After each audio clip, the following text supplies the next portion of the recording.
Hi, you're watching Mark Trueack on MOROW Video. Hi, this is Matt Williams from Unitopia. You're listening to MOROW Radio. Centuries passing in the blink of an eye. Minds caught in a crossfire. My musical influence is quite obscure in many ways. I listen to jazz.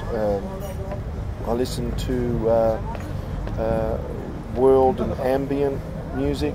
I'm very influenced by such artists as John Martin, Peter Gabriel, John Anderson, William Orbit, Vangelis. There are many more. I could keep going and going on. Matt? My influence is not as widespread as Mark's. Pretty much influenced by my favourite guitar players, Joe Satriani, Frank Gambale, Mark Knopfler, John Williams. So more guitar-oriented side of things, and yeah, that's pretty much it.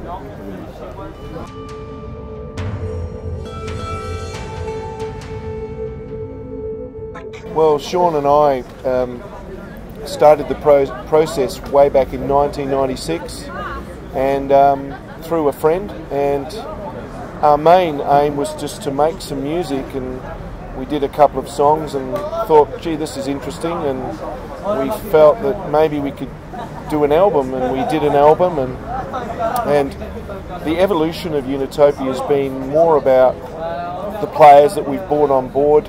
The writing process has just been a growing thing. We've just got better at it. We probably had it in us for years before, but you know, you don't know until you reach the right people to make it come out. And we found Matthew in around about 2004, and I mean, Matthew wasn't on the first project, More Than a Dream, but quickly took up the role of being our guitar hero and our guitar player, and we certainly have embraced everything that each musician that has brought to the evolution of each album. And you would notice that if you look at all the credits from each album, there are different drummers and different bass players. And Matt's been on the last two albums, and the first album was more about an experiment of finding out what we were about. Matt, what's your thoughts? Having not played on the first album, I was hoping that I'd have more and more freedom with the next two albums.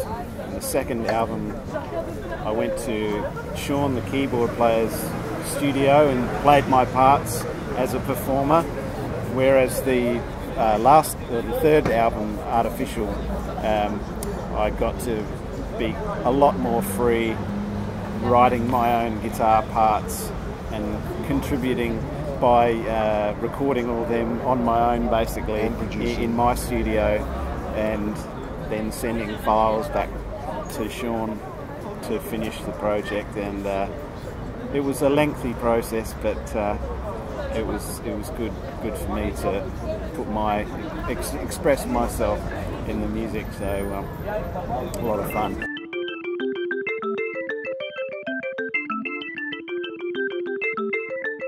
There is a definite concept on it. It is about artificial intelligence and what that has done to change the world, and what we are and what we're relying on in the musical world, in the technology world, everything. We're relying on far too many things. So that's what the album has focused on overall.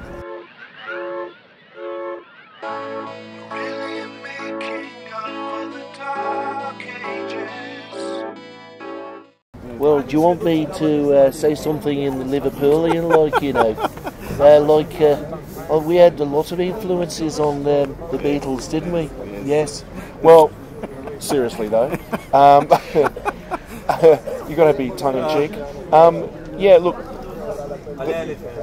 Sean was very strong on the idea about making references to one of the greatest bands of all time, if not the greatest band, and we came up with an idea where in our world nothing does last forever, and we wanted to sort of make references to the Beatles because they also said before they split up that nothing lasts forever. So we thought it's a great cliche. So we went with the flow and made the music, and as you can hear there's a lot of very Beatles sounding, it's very Beatles-ish in many ways, but the song has a strong message and it's very true.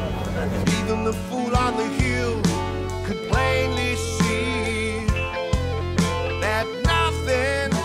Peter, we've had two sax players. The first one was Mike Stewart, and Mike Stewart played on the first two albums, and Mike's very committed with a big band, jazz band, and he just has no time to be able to commit to touring. And Peter, who we found last year, was just the best find that we had, but unfortunately his commitment with his family won't allow him to travel. So we were sort of stuck. We were going to find someone. We nearly found someone, and then we sent out an email through our website, through Patsy. I love Patsy Deladoni. I just want to quickly make a mention to her. She is the queen of Unitopia. Patsy is a queen.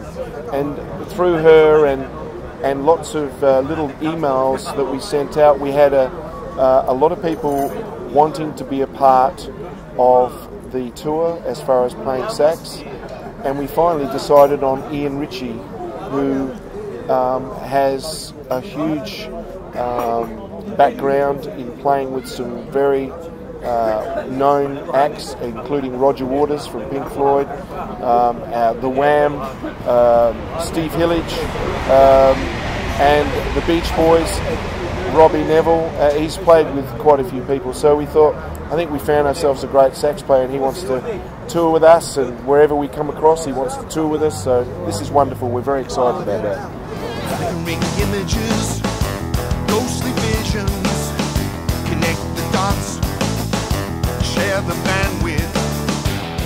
Well, I'll tell you how the process started. First of all, Ed had found us via, obviously, the internet. It's been so powerful. And we made contact. Well, I actually made contact with him first. I looked at his work and I thought this was another amazing artist, and I didn't know how to properly communicate, and I spoke to his then manager, Nancy, and we started dialogue by talking, and he then said, well, I would like to do the next album, The Garden, and so we